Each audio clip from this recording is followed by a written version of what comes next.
Tutorial cara mendapatkan Pratama Arhan di game PES 2022. Filter, terus kebangsaan wilayah, pilih Asia, lalu ke Indonesia, selesai, klik selesai.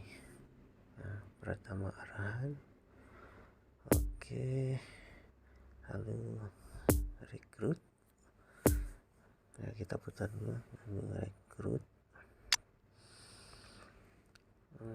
Terus Pratama Arhan siap dipasangkan sebagai starter.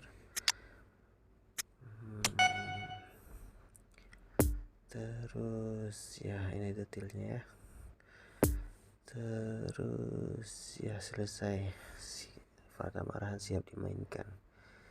Let's go. Yup, doi langsung mencetak gol perdananya di rekrutan teranyar kita. Ya ini dia, paham.